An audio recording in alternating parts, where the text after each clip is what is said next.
She's rocking some blue hair today. She's looking to bust deep now. We've got one of the Cardenas sisters. She puts up a dime with a nice bid, but unsuccessful. That was Valeria Cardenas. Okay, we're live. Awesome. Apologies to everybody who's joining us right now for the technical delays. There were some issues with the connection here at the stadium here at House Park. We're in Austin, Texas. And we got a great game on our hands. It's 3-1, Revolution up right now on Austin. And we're going to watch this run of play.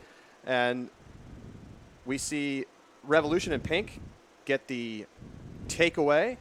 We'll get you all caught up with everything that's been going on in just a moment. Revolution hucking down the field into the hands of Elizabeth Mosquera, looking to take a 4-1 lead here with 1 minute and 10 seconds to go here in the first quarter. These quarters are moving quick.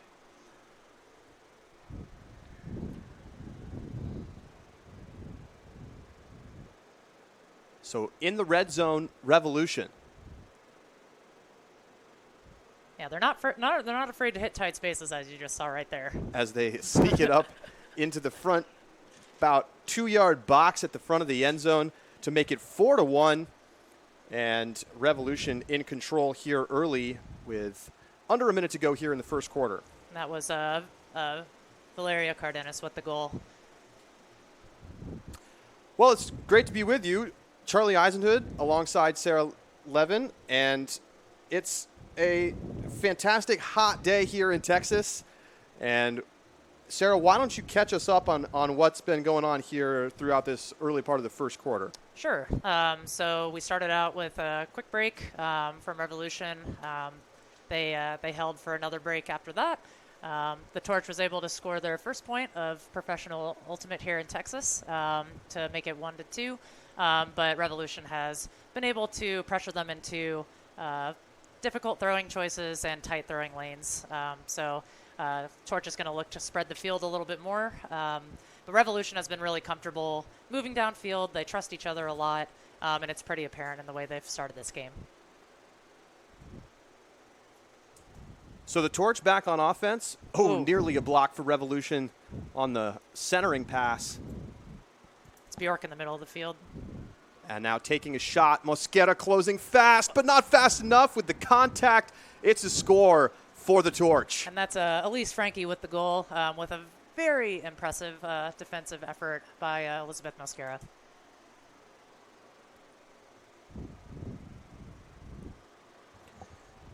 Well, what a matchup we have here. And again, apologies for the late start, but let's kind of catch up on what's been going on as we get near to the end of the first quarter here. Of course, this is the first game for the Austin Torch, a brand new, well, let's call it semi-professional women's team here in Austin. And, you know, the adjectives that you place on these new showcase-focused teams, whether it is a part of the AUDL or sort of a quasi-partnership situation like we have with the Torch, Right. working with the Soul but not necessarily directly affiliated with the AUDL or the team. And then, of course, we have Colombia Revolution coming up from Medellin, where they will be in the United States a bunch this summer as they're both competing here against the Torch. They'll be playing in Atlanta as well. And then, of course, going for a gold medal at Worlds this summer in Cincinnati. Two fantastic teams, and, you know, one a proven commodity, one kind of an unknown. Right, yeah. Many of the players on Torch have played at the international level and a very high level themselves, and have seen this matchup before. But it's definitely a different mindset, I would assume, for this Torch team who's new to this limelight. A lot of these players haven't played in front of a crowd before, and Revolution is the closest you can get to a professionalized women's team at this stage in the game before the creation of the other pro teams. So it's pretty cool to see them come into town and show their spirit of the game with us here in Austin. And Revolution getting a quick score at the end of this quarter. 4 seconds left on the clock as they take a 5-2 lead. We may say our very first buzzer beater here. Yeah, that's right. And these are the situations that are going to be fun to watch because, an unfamiliar situation coming up here for players on the torch. Yeah, I mean, we haven't had the circumstances to play where there's a clock in a buzzer beater situation. So both sides have a lot of speed and can definitely get up in the air. So I think it'll be an interesting opportunity to see if they can get it down the field in the 4 seconds. So we'll go over the rules. I mean, they're obviously playing on a football field, and it's a longer than a normal field. It's an 80-yard long field with 20-yard end zones, and it is not, though, an AUDL-sized field. They're playing, as you can maybe see as the camera pans out here, there's a line of cones that sets a boundary before the edge of the football field. So it's not an AUDL-sized field. It's a normal width field, but it's a little bit longer. Playing 8-minute quarters, 50 seconds between the goal and the pull, unlike the 30 seconds in the AUDL and about 90 seconds in the club division. And there are observers. Players, though, are initiating most of the calls. And we're now looks like an offsides potentially. Have an offsides call, which is not what you're looking for at the end of the quarter. The clock will start once the disc is put into play, so they do have a second to set up maybe one cut before throwing it downfield. So a quick swing. Looks like fourth is downfield. Fire it down there, and pretty good power on the throw. Getting down there, Mosqueda gets a block. It wouldn't have mattered. But it's not a bad throw from the inside the end zone as clock expires here on the first quarter. And not a surprise to see Revolution coming out with an early lead, but looks like the Torch are starting to find their legs a little bit. Right, yeah. I mean, Revolution has that benefit of just coming off of a TEP victory. So there's, of course, chemistry building up for the World Championships coming up in July. And this is an unknown entity in Torch. But I know that they have the athleticism to match. It's just is there the same discipline and chemistry that this Revolution team has. I mean, yeah, and of course, if you're a follower of Ultimate, you'll know that this Revolution team has made some waves.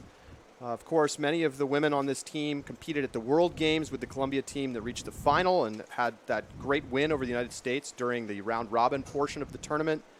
And then they went to the U.S. Open, right, where they really made a name for themselves with a win against the best U.S. club teams in a situation where everybody was really trying to win. Right. Yeah. I mean, a lot of their games in that pool play matchup, were close games. Maybe 3 to 2 point wins, and they finished second in the pool to Molly Brown, who they of course met in the finals, and took them down just in a very methodical way. You could see that they were just flowing with each other, and it was a very impressive performance. And of course, before that, they had to knock off Riot, who's no slouch themselves. So being able to come in and execute against American teams shows their trajectory is high. Yeah, and you look at this roster. They have 7 World Games women on the team. That's all of them. Which is all of them, right? With a 14-person roster. And they added Michelle Phillips from Australia, who was on the World Games team there and is one of the most recognizable players in all of international Ultimate. As the Torch take the line as we get ready to begin the second quarter. And, this is a team that is really looking to win gold. This is not a team that's going to be happy with a solid showing or an appearance in the finals or a run to the semifinals. They've got gold on their minds. Of course, and I think that comes from their recent successes in international play. They won the PAUCC, so that was in Argentina, so they took the gold there. Of course, they took gold at the U.S. Open, and of course, you can't forget their national play where they're taking silver medals, usually to the U.S. But of course, you saw in the World Games that they were able to take that first matchup against the United States. So they've definitely got high aspirations, and Ultimate is life for them. And Sarah, I'd love for you to talk a little bit about the development of this Torch team over the last couple of months, and as they, are out there on the line getting ready to receive the pull. Of course. So this all kind of came into fruition over about a month from the beginning of March to around Centex, college Centex. And it took a community effort. Women across Austin and across the state came together and had very transparent discussions about what becoming professionalized meant, how that related to other gender equity efforts throughout the country and the international conversation. And so a lot of thought went into, an intentional thought went into doing that.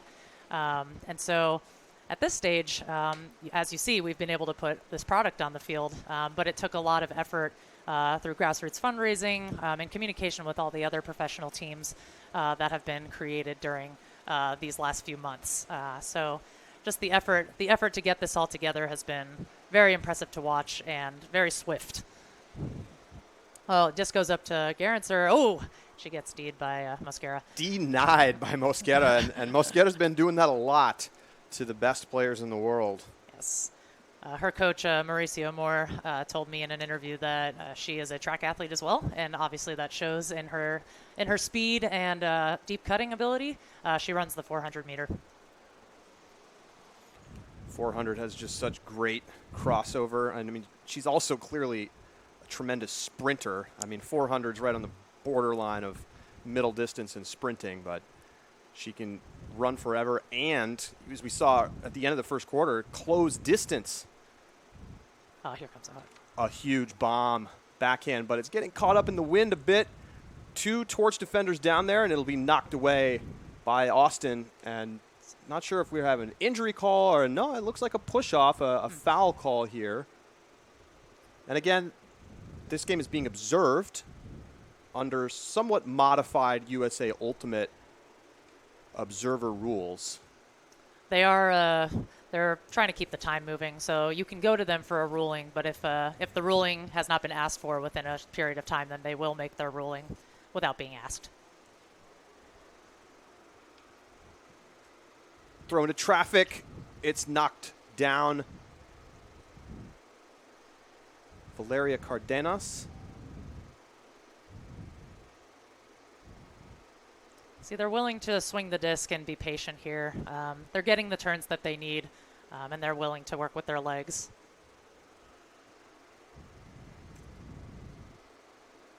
Revolution working in the backfield. Now they find the big gainer underneath. That was Mish Phillips. She dishes it to Cardenas. Some picks are happening in the middle of the field. Revolution does have a lot of trust within their cutting core. So you do see people kind of within short range, and you get these really short, quick dishes, and sometimes that creates the stoppages. Just a miss there, a whiff from Phillips, who tried to reach out with the right hand, and maybe the disc popped up in the air a little bit. Still getting the hucks off here. And great defense once again from Revolution. And the huck out of the hand looked like it was a great look there for Marissa Land, and just good chase down coverage from Revo. But a turnover at the midfield will give the Torch an opportunity. Time ticking away here in the second quarter. Yeah, they're here on the sideline. They want to get some action moving downfield. It seems like mostly they've been able to just get off some hucks, so being able to continue under would be something that they're looking to do here with fourth. Yeah, I think playing for the first time in front of a crowd maybe adds a little bit of extra juice to the desire to put up the big huck. Yeah, it does seem like Revolution has more of that comfort with being in front of a crowd, and that's why they are kind of the closest thing to a professionalized team. They've been all over the world, whether it's to coach clinics or play in front of big audiences, so there may be some nerves out there. Land going to the under. Little contact there. Ooh. Elise Bjork. And now a Revolution player down as they came together. Looks like no call and maybe taking an injury.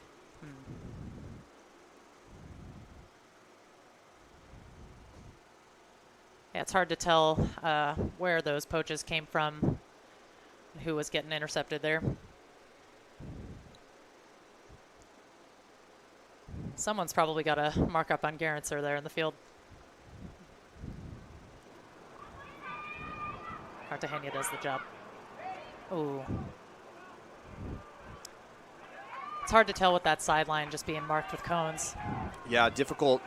No line there. Just the cones every 5 yards.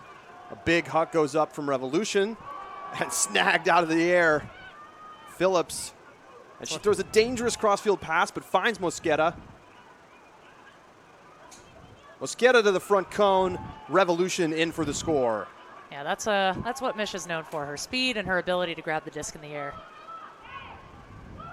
She's been doing it for years.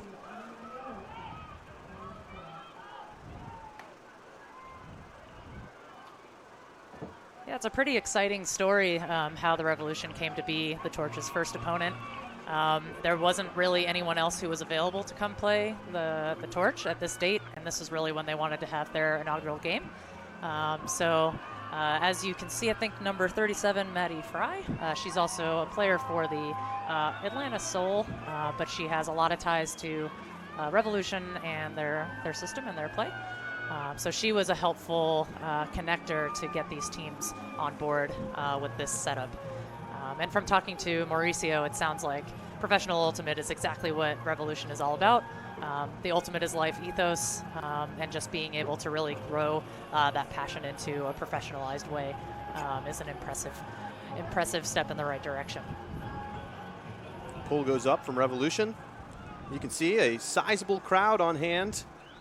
Despite the 90-plus degree temperatures, everybody clustered into the shade, and understandably so. It is brutally hot for an early May day. They're Texans, so That's they're fair. used to it. It may be brutally hot for me. Right. You don't really get used to it. You kind of get over it. Right. Well, I was telling you before we started, Sarah, the last time I was in Austin, there was snow on the ground. So I've had the extreme, strange temperature swings here in Texas. It can be an extreme place. Keep Torch Austin weird. on the move. Elise Frankie through. Pump fake into the red zone here with Lynch. Andrea Sparza, low pass is a turnover. So Revolution will try to work it. The wind has died down since the start of the game. Yeah, from watching other games here, it can get pretty swirly in the stadium, but today has been pretty calm. We'll see if it picks up throughout the game. Forehand huck and great adjustment to go make the catch. Willing to be patient for that dump. That's Torres with the disc, swinging wide. And a foul called on the mark. Specs fourth, creator of the Eurostars Tour, and they just released their new roster. That's right. And the schedule is coming out, or maybe just came out. Yeah, it looks like they have about 8 games across the country affiliated with their respective AUDL teams. Another huck into coverage, and good enough pressure there from Frankie to make that pass difficult. So the two Revolution players unable to connect. And 3 minutes to go in the first half. Torch trying to cut the deficit, but a quick turnover back to Colombia. Yeah, Revolution likes to set up in a little bit of a wall, especially for the first half of the field, and it seems to muck up the throwing lanes just enough to cause that turnover.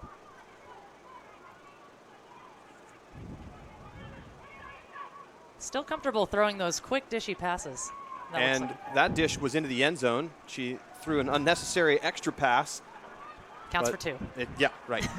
7-2 Revolution, and game starting to get away from the Torch a little bit. There's just too many risky passes. I don't know if that's nerves or just trying to be opportunistic or unfamiliarity with playing in the stadium. But there could be multiple factors, including the fact that their defensive pressure is elite. Revolution has a lot of elite athletes, and they're all very intelligent and work together on team defense. So it's not surprising that there's limited opportunities downfield. And that's what it feels like. The athleticism from the Revolution team, top to bottom, is just suffocating to other teams. And we've seen it every time we watch them match up with other top international teams. And it's going to be something to watch for this summer at the World Games, how that plays out. Yeah, I'm really excited to see how they go. I know that this is part of their trajectory up, and I really do think they've proven that they can beat the top U.S. teams. So there's no reason why they can't take the gold. Some Columbia fans in the house. Yeah, you can see the flags out there. Then again, I'm sure there's a lot of Colombia fans that live here. Absolutely. And I said World Games. Of course, I meant Both the clubs. World Ultimate Club Championships. Cincinnati in July. If you're nearby, maybe make the trip. Should be a great tournament. Yeah, it sounds like they're also running some clinics at the beginning and end of that week, just spreading their talent throughout the world. York goes on the strike cut, not there. Now a swing pass. Oh, it's dropped. It looked like it was going to be handled by Michelle Arsenault, but she dropped it. And Revo has lots of time here to try to extend their lead to 6. Looks like Fry takes the timeout there. Smart way to try to lock this point in here at the end of the quarter. So timeout on the field for Revolution. And, I think it's going to be interesting to see how the Torch try to settle in here as we get into the second half. Certainly the deficit right now is not insurmountable, but they've really just kind of attacked with the huck, which may be not the choice that you want to make against this Revolution team. Absolutely. I mean, their athleticism, they can run down the huck with you. So a lot of it is just being able to take away what they're giving to you. So being able to fill those cutting lanes, come under when you need to, and of course break the mark. They're like other Frisbee players. They can be moved by a fake or two. But it seems like something will have to change heading into the next half.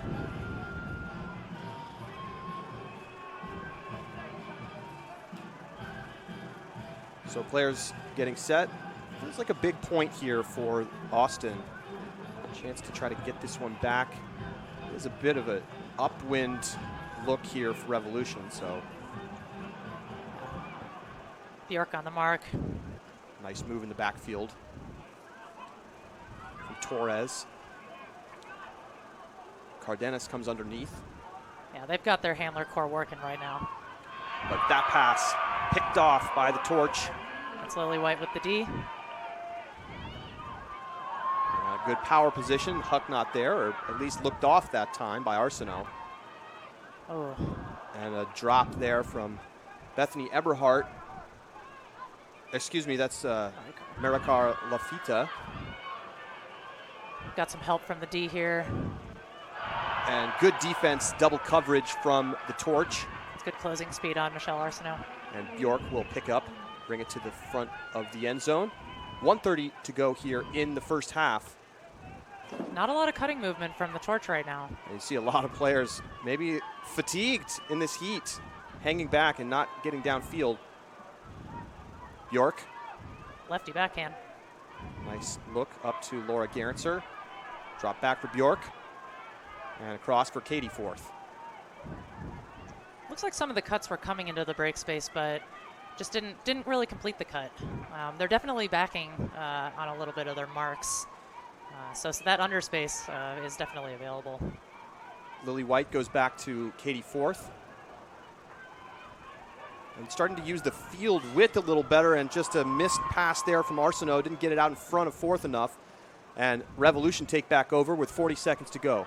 But a cross-field pass is turned over, and now a great short field opportunity for the Torch, but they're going to have to get moving. They're maybe thinking a little bit too much like club. They've only got 30 seconds on the clock here. But Bjork wants to set the stack. She gets it set up, throws the break backhand. Arsenault, far side. Oh, that's up another one. Looks up, and again knocked away by Revo. 15 seconds to go. Can Revolution make one final look to the end zone? Under 10 seconds to go in the first half. They got to get someone else downfield if they want to score. They hit Mosqueda. She's got to get rid of the disc. It's 1 second left, and I'm not sure that got off in time. It won't matter either way as the clock expires. And that will bring us to the end of the first half with the score Revolution 7, Austin 2. And a bumpy first half for both of these teams, but obviously Revolution showing off the athleticism, making some big plays, taking the 5-point lead into the halftime break. Absolutely, and it looks like, up here in the booth, it looks like a spirited game. The pace of play is good. A lot of high-intensity cuts and effort. So the purpose of this game is definitely to of course, showcase women's ultimate, female identified players, and show that on this stage it can be just as entertaining as the men. So that's an important goal, regardless of the outcome. A beautiful setting here in Austin. We're going to take a quick break, as the players do as well. So stick around. We'll be back for second half action in under 10 minutes. Stay with us.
Welcome back inside House Park Stadium in Austin, Texas, where the Colombia Revolution lead the Austin Torch 7-2 here at halftime. Charlie Eisenhood alongside Sarah Levin, and an up and down first half. Some really nice defensive looks and great just individual plays from Revolution. What did you see out there that kind of really swung this in Medellin's favor? I think just seeing how persistent Revolution is. They don't give up on the disc. They're ready to go off of the turn. So their legs are ready to go despite having to fly in from Colombia. So it's clear that they've been well attuned to travel and then playing at a high level. And of course their familiarity with each other helps with connecting on their offensive flow. They're very comfortable throwing into tight spaces, moving the disc quickly. You usually don't see them holding the disc for more than a couple of counts. So that might be getting the Torch on their heels. And, I just think one thing, you see a big difference between a team that's played together for literal years and a team that has players who have played together but hasn't really practiced as a team for more than, a couple of weeks. So, yeah, the Torch had their first and only practice weekend over May 5th and 6th. So that was their only time together. Other than that, it's been very self-guided. Obviously, the creation of this team happened very quickly, so the expectation was a lot of that came from pre-existing talent and hoping that would coalesce for the game itself. We have yet to see if maybe that can happen to its potential, but luckily we have a second half to see if that can happen. Yeah, we are getting set for the opening pull. It'll be Austin pulling to Revolution, and this pull just gets eaten up by the wind. That's going to sit. Pushed back and goes out of bounds around the 45-yard line. So good field position to start this second half. You see some AUDL teams doing that intentionally, maybe at the end of quarters, rolling it out the side so that there's an opportunity to set or save time, but I don't think that was what was happening there. Yeah, I mean, you saw that disc get up, and as soon as it got up high, the wind that swirls in the stadium got caught. This is an interesting setup on they have their two handlers back and they're letting Torres kind of move the disc at will. But there's someone always there on that reset that's just being poached.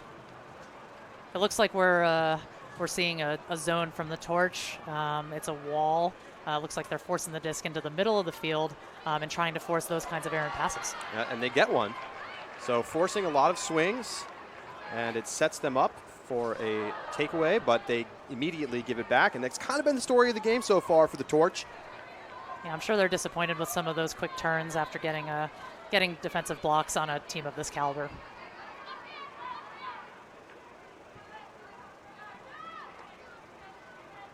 Seems like they've transitioned into a person defense.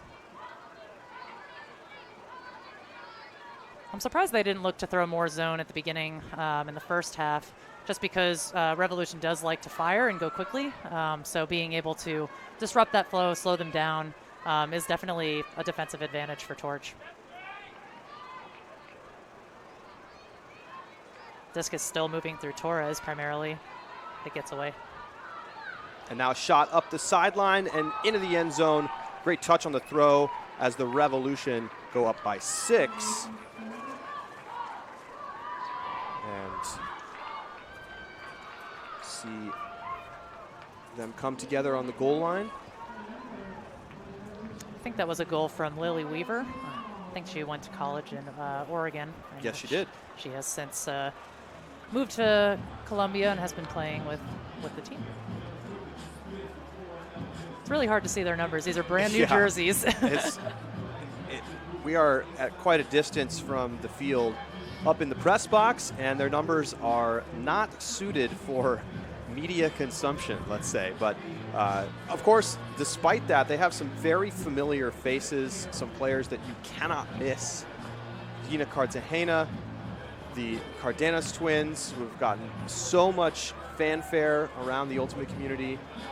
Elizabeth Mosquera, who's getting set to pull. All players who had just tremendous performances at the World Games. I've been so impressed with the Cardenas twins and their ability to use their platform to promote women's Ultimate and, of course, international Ultimate in addition to Colombian Ultimate. There was a crowdfunding campaign to help them get to one of the many championships that they play at. And it was awesome to see the community rally around them, acknowledging that because they are such phenomenal athletes, it only elevates the entire division. Annie Ortiz picks up on an even shorter pull than what we saw to start the second half, starting at around the 35-yard line. So great field position for the Torch. Looks like they've clamped down on offense after a little bit of sagging to start the point. Ortiz looking to the end zone. Got some nice room out of the back, and it's caught for the score. And that's as good a point as you'll see so far from Austin as they put in the quick one. It's a great snag from Eberhardt there. She's not the tallest one on the field, but she's quick. She's a multi-sport athlete in high school. Ran track, cross country, had a track scholarship until she had an injury, and ended up finding Ultimate at UT Arlington. Yeah, not all the players on Torch are from Austin. We've got some players from Houston, as well as Dallas area. So it's definitely a collaborative effort for the state of Texas coming together for this opportunity. And there was a lot of excitement around the creation of the team after all of those conversations before moving forward. There were at least 90 applicants, some that weren't able to be at the tryout, but sent an application in for review. And they came up with these 26 players. So great to have that much interest. And I think you're seeing the fan interest too. Yeah. You know, we got the doubleheader tonight, as this game will conclude in maybe the next 45 minutes. And at 7 o'clock, the hometown Austin Soul will take on the Dallas Roughnecks from just down the road in an important South Division battle in the AUDL. Yeah, it's been really cool seeing the commitment to this team that Soul's leadership has had. Some of the players have been really instrumental in making this happen as well. And of course, Patrick Christmas, who's the owner, has done that as well. And a shot to Cartagena. She's got it, not quite in the end zone. And she dishes an easy little flip up the line. It's up to Manuela Cardenas. And Manuela gets the goal. 9-3 Revolution. Yeah, everyone knows the Cardenas twins for being, of course, very fast and athletic and explosive, but they also just have excellent footwork. They're able to exploit their defender and make space in ways that, it's not just pure athleticism. They definitely have the skill and talent. See the easy blow by there from Manuela. They've been playing Ultimate for 10 years, so they started at age 8. It's just incredible. And it gives you a glimpse into the potential future of the sport and the kinds of athletes that we could see playing, not just as a standout on a great team, but as like across the board. You know, how many players that play Ultimate started at age 8 Right. in our current existing group of Ultimate players? I mean, it's got to be under 5%. Of course, and also considering their circumstances, like knowing a little bit about kind of their backstory and their family, it seems like, you know, resources are not, like the fields that they played on were dirt patches. Like they're able to get to this level with such dedication with limited resources. So anything is possible. That disc is going into the stands. And a souvenir, perhaps. I think they got to throw it back, unfortunately. Discraft did donate a bunch of Torch labeled discs. So one of the many sponsors that helped with this endeavor. VC Ultimate also helped with the uniforms and have been big promoters of a few of the professional teams. So that's been cool to see apparel companies getting on board with this movement. Absolutely. Looks like they're running a side stack with 3 back. A little bit of a zone here. We haven't seen very much cut from the team. And a little knifing blade into the front of the end zone. Cut for the score. And another nice, quick offensive point for Austin. That looked like Elise to Elise, I think. Bjork to Frankie. Both blonde, both physical therapists. There you go. Well, Frankie just moved to Austin to start her PT degree, so maybe not so much. Close enough, though. Close enough. However, Bjork does the physical therapy and trainer work for the Soul on their sidelines and has been doing that for the last 2 years. So maybe she's been a professional for a bit longer in that scene. 5.5 to go in this third quarter. It's 9-4. You know, even if the gap doesn't close, it is nice to see them trading points. 100%. And we've seen the opportunities for the Torch to put a break in here and there, but it's been a little miscues. They've stopped hucking into coverage, which is a big change that we saw after most of the first quarter, but it's been the little drops and throwaways that have kind of plagued them on those opportunities to break. Another short pull.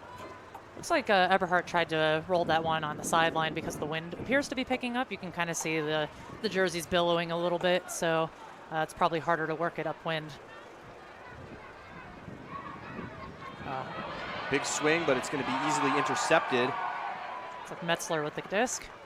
Katie Metzler dishes it off to Esparza. And now the Torch looking for a break. A lot of the Revolution defenders are willing to sag on the handler resets, and they've been tight downfield. And a tough pass looking for Bexforth going up the line. The throw a little bit behind her, and the Revolution get it back. And that's where you see that, just that athleticism and foot speed from Revolution, just being able to shut down those strike cuts. Big huck. Is it going to sit? Not quite. At the beginning of that sequence, it looked like Cartagena went deep and was able to plant under and just come all the way back for the reset. So her versatility has been really important for Revolution over the last couple of years. And she's just 26 years old, and she's one of the best in the world. Easily. We haven't seen a ton of her in this game, but They haven't needed her. right. And it's the size of the field, it's kind of been more of a run and gun game, but she's probably, for me, she's their best player. Absolutely. And that, of course, may change over time with a little bit more experience for some of their players, but at this time, she has the throws and the athleticism. Good break side motion for Revolution, and they get a quick score, although we do have a call, so we may have a pick bringing this one back. The clock does stop here. And yeah, it looks like a pick call.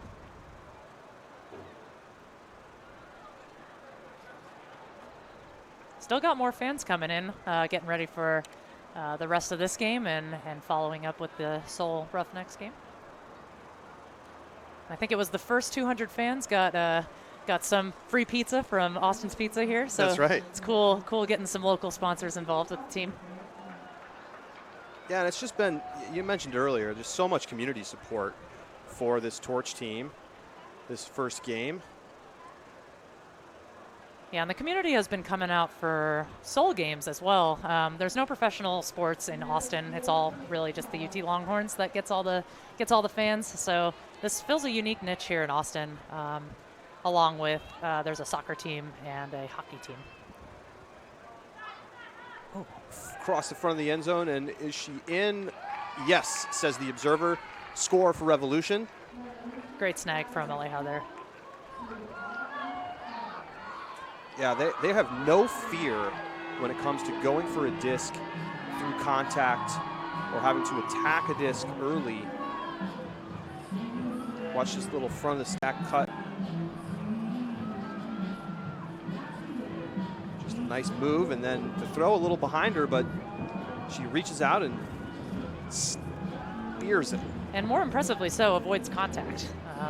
She's able to contort herself in a way that doesn't create contact or a foul. So that's always impressive to see and important.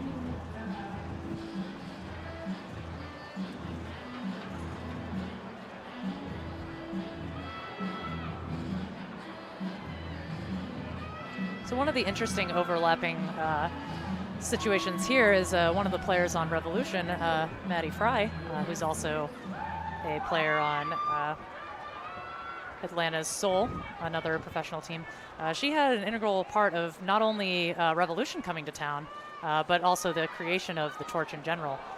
She came down for the community meeting over College Centex, and was there mostly as someone to listen and provide some input if needed.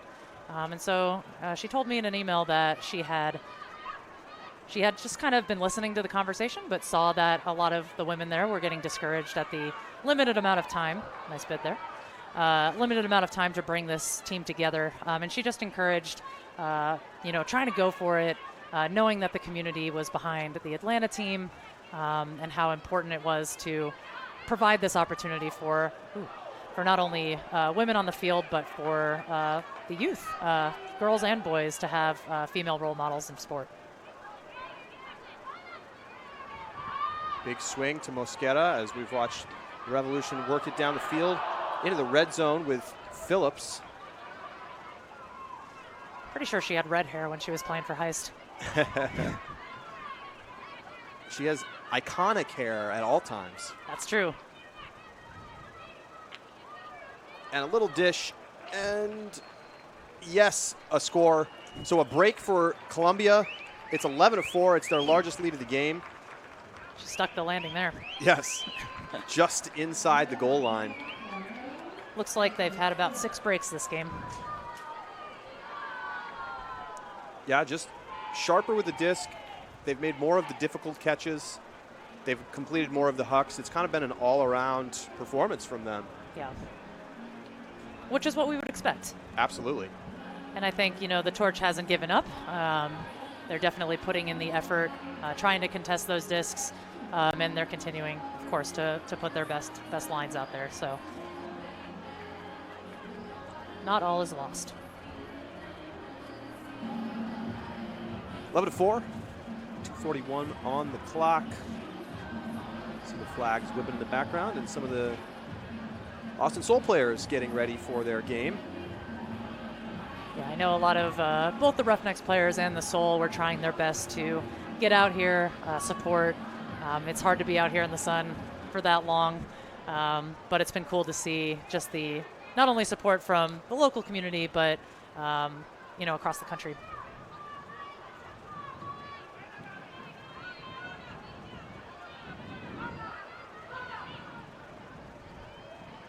So the Torch looking to work the full length of the field.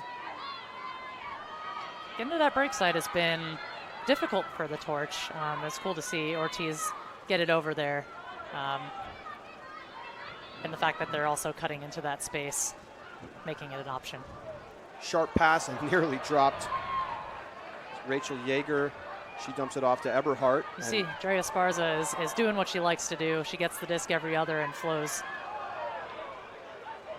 Ortiz throws up a blade, and it's dropped. Oh, just so tough. Eberhardt had it and just couldn't haul it in. And it just feels like there's been 5 or 6 of those in this game that could have made a huge difference in both the score and just the sense of momentum for the Torch. Yeah, part of me wonders if that got lost in the sun. That's directly in the setting point. sun here. Looking straight back into the west. Luckily, they get it back as Cartagena went deep, but Huck was a bit too far out in front. Looks like they were setting up an avert stack. Looks like another turn. Christine Lynch looking for a little dishy, but throws it into the back of the Revolution defender. And Medellin looking to extend the lead before the end of the third. Big bid, but another great catch from Colombia under pressure. Looks like Fry with the catch. Yeah, Maddie Fry, who's really helped, as you mentioned earlier, to create this matchup. She's playing with the Revolution team. She played with them at the U.S. Open when they won the gold medal at the U.S. Open last summer, and she's based out of Atlanta, but the connection goes deeper than that, too. When she played for Riot, that's when Aleja Torres also played with Riot, and I think that was back in 2009. So this connection runs pretty deep. Yes. And Mauricio counts Maddie as a good friend.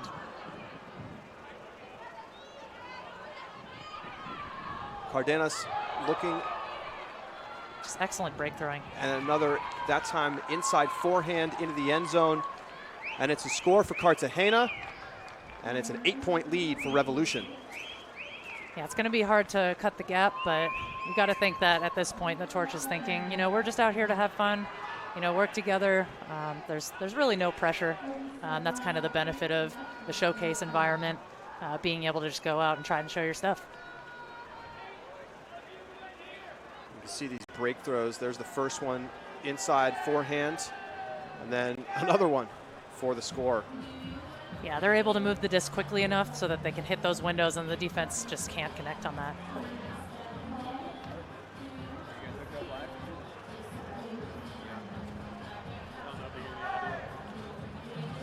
And Revolution takes a timeout, their first of the second half.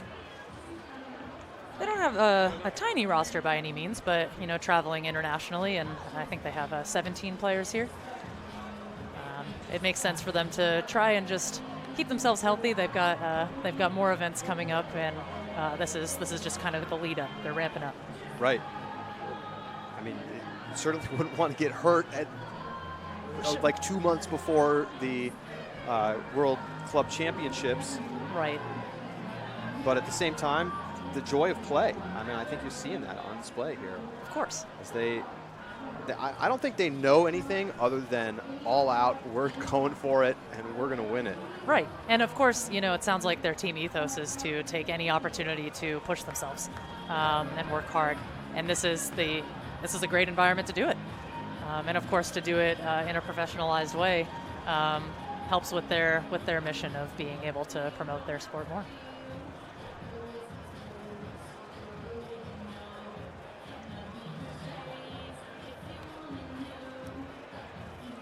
According to Mauricio, it sounds like the Cardenas twins will not only be playing at World Clubs, but also U20 and U24.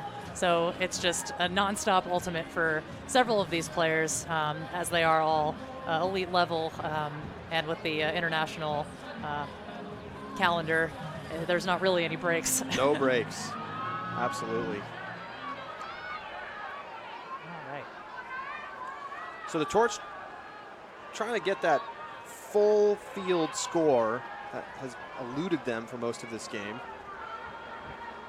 A couple nice 0 points to start this second half, but it's been a struggle for them. Yeah, you can see that they were pretty comfortable with switching on the unders and out cuts there.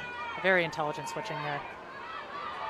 Backhand Huck up and somehow caught, not quite into the end zone. Phillips looked like it was a sure block, but one wonders if she had gotten on the ground, could she have gotten that D? Mm-hmm. And Are they counting that as a score? maybe it's unclear what this is happening here. The observers have picked up the disc. Huh. This is one of those things that's not in our rule set. And I believe time expired. Oh, yes. And I guess the ruling was that it was not in the end zone. Right. And the clock came to zeros. Right. So that brings us to the end of the third quarter. I guess I'm unfamiliar with it. Yeah, and it's not used to the clock.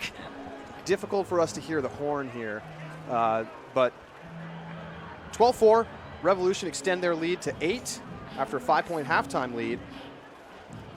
And just a all-around very solid performance. We're going to take a quick break, and we will be right back.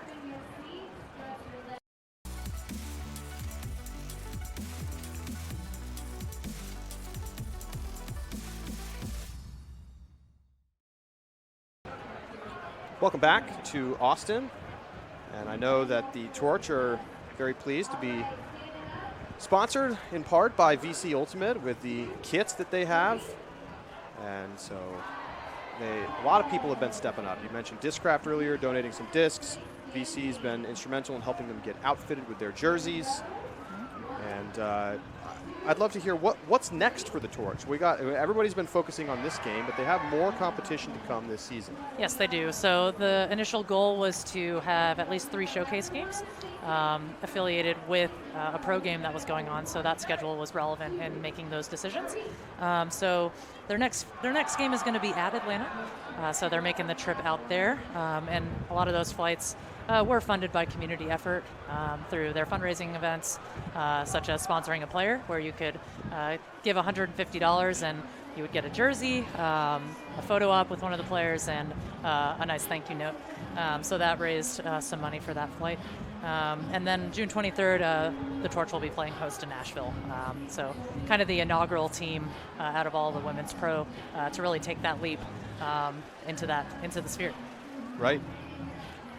Well, lots of competition starting to percolate around the country in various forms, as Detroit has a team, and Nashville has a team, Indianapolis, Atlanta.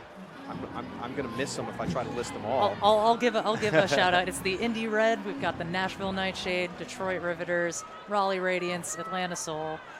There's a Roughnecks team that's going to come together to play Nashville when they're in town to play the Torch. Nice bid to grab that. And then, of course, there's a combination mixed and women's rosters from other teams across the country. Right, and Seattle, up in Seattle, they have a women's roster and a mixed roster and an open roster, which includes women. And looks an like York's injury. taking an injury. Yeah. See the substitution here for the Torch. Looks like Garantzer with the disc. And she immediately throws into a poach. Revolution take it away. So yeah, the Cascades and the Flamethrowers have talked about rosters. Women have been playing with the Cascades.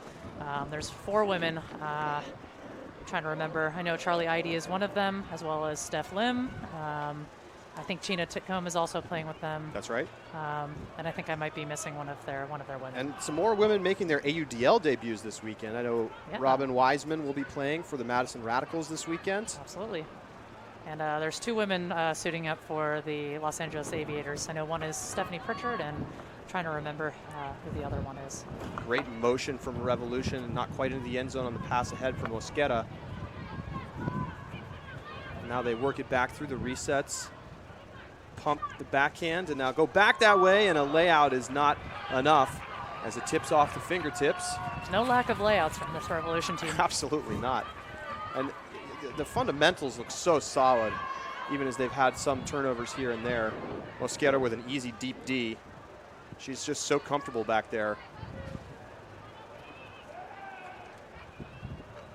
Yeah, there can often be a misconception about international teams not having quite the same strategic or, the technical ability, but I think, especially this Revolution team has done a lot to debunk that And I'm glad that it helps the international game. Huge bomb connects with Eberhardt as the crowd is into that one. Dropped off for Gerentzer, and now they're looking for a score. Sharon Tsao ahead. Oh, not quite into the end zone, right on the goal line, and the dish from Esparza. She puts it in, and Austin gets the goal. The crowd has something to cheer for. That isn't just a bid. Katie Forth with the goal.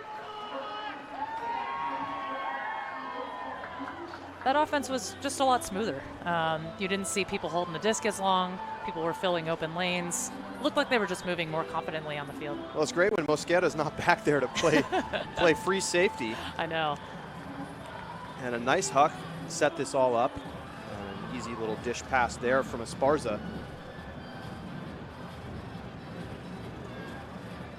So I know that these professional teams are just kind of one arm of the gender equity movement and some of the efforts that are currently being done way before this movement started with the pro teams. So of course there's GUM, which is the girls. They do clinics and different things across the country.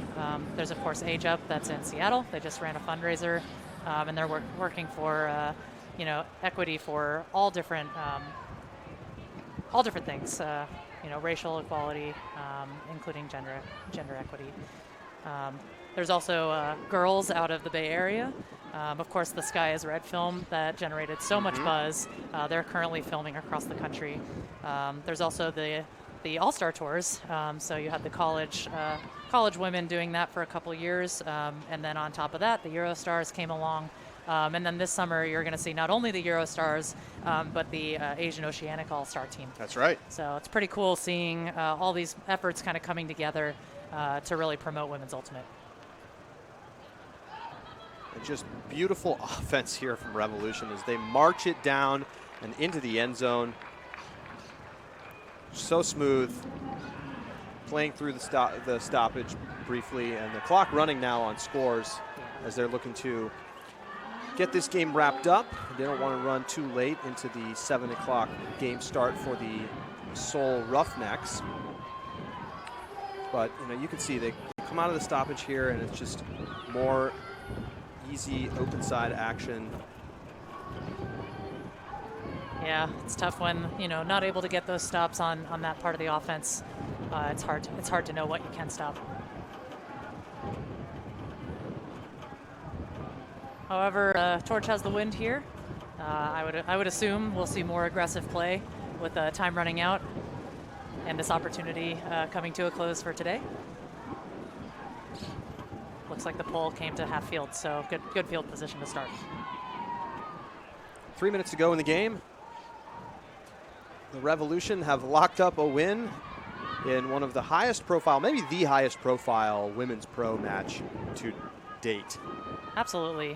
When Revolution comes to town, you take notice. People are paying attention. That is absolutely right.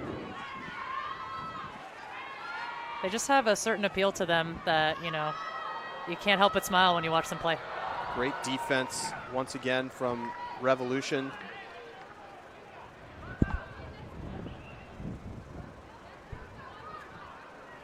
Well, I wish we've been able to see their numbers a little bit better today to give them the credit where credit's due. I believe that was Valeria Cardenas. Yeah, you're probably right there. And now she's working to get open for the reset. Good defense back there from Forth. Huck down the field, Cartagena in the mix. Ooh. And everybody overplays it, floats over everyone's head, and the Torch will get it back. Yeah, it looks like Eberhardt got Mish Phillips to be drawn in a little bit, made it for a tough read. Esparza finds Katie Forth. Still willing to sag off of those resets. But I don't think it's fatigue. That's just a strategy. And another block from Colombia. Getting down to a minute and a half here. I think the crowd wants to see one more score. Or at least one more big layout. Yeah. No one wants to be put on a poster, though. Phillips back to the middle. maybe that throw tipped, and it falls to the turf harmlessly. They're going to have to move quickly here if they want to punch it in. Ortiz picks up for Austin. Smart poaches here on this front wall. Oh, no. And I think maybe that pass hit Cartagena in the mouth. It looks that way. She doesn't look comfortable. However, it's unfortunate because the clock is still running here. Oh, it looks like they finally stopped it at 50 seconds. I mean, that's great heads-up defense. Literally. Michelle Arsenault, number 29, actually lost a tooth with a disc to the face. Ooh. And played most of the end of the 2015 club season without a tooth. Wow. So that was a sight to see. Well, it's never pleasant, especially when you're not expecting to get hit in the face with the Frisbee, but it's surprisingly painful. Yeah, and sometimes they do come out of nowhere. A ball is a little bit more predictable than a disc. Indeed. So a timeout on the field. And with 50 seconds to go, it's a victory lap time for Colombia. The sun's starting to get a bit lower in the sky. Fans now out of the sun. I'm sure they're happy about that. Yes. People continuing to filter in for the game this evening. Just what an exciting event. I know the score, has the disparity there, but you can't get a more exciting opponent. The city's excited. The players themselves are, of course, very excited. So it's been really cool leading up to this event and seeing the turnout for that.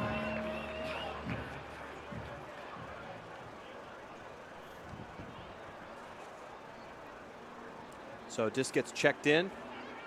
Oh, just ankle breaking strike cut, and now one-on-one, back and forth, Plinko into the end zone.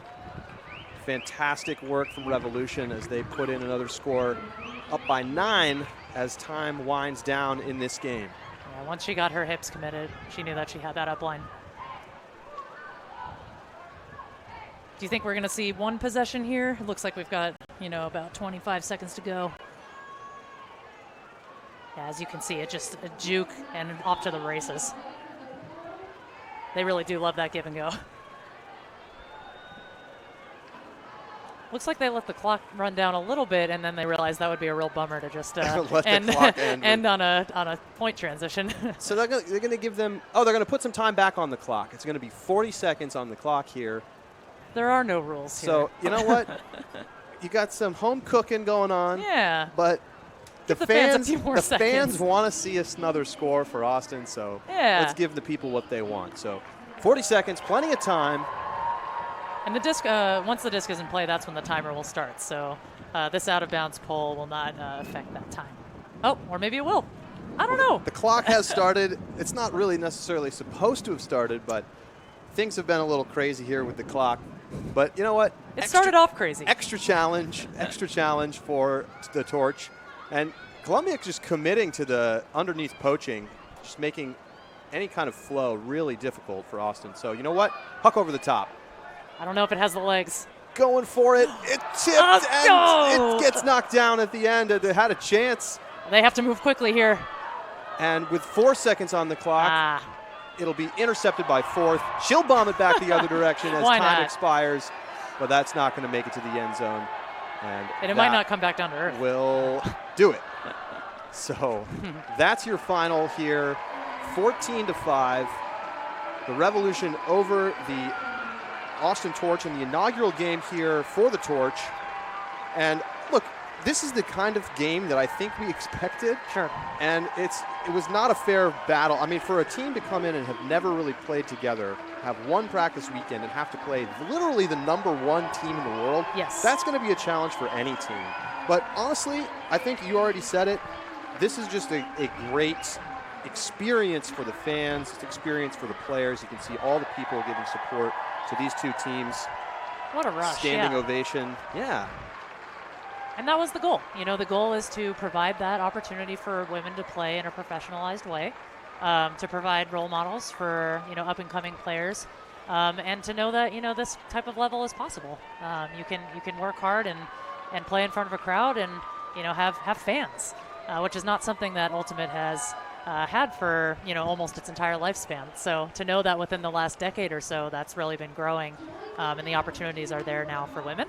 That can't be overstated. So the fans giving a final salute to Revolution and the torch. And that's going to do it for our coverage here. Thanks for joining us. Hope you enjoyed our live coverage here from Austin. Yeah, thanks for having me. Yeah, well, thanks for joining me. Well, okay. Appreciate it. Appreciate it. So nice to have everybody helping out and making this possible. So if you're going to be watching the Seoul Roughnecks game that's coming up, it'll be on the 11 Sports Network starting at 7 p.m. So join us then. For Star 11, I'm Charlie Eisenhood. For our entire crew, thanks for joining us. Revolution take down the Austin Torch 14-5 here in Austin. See you later.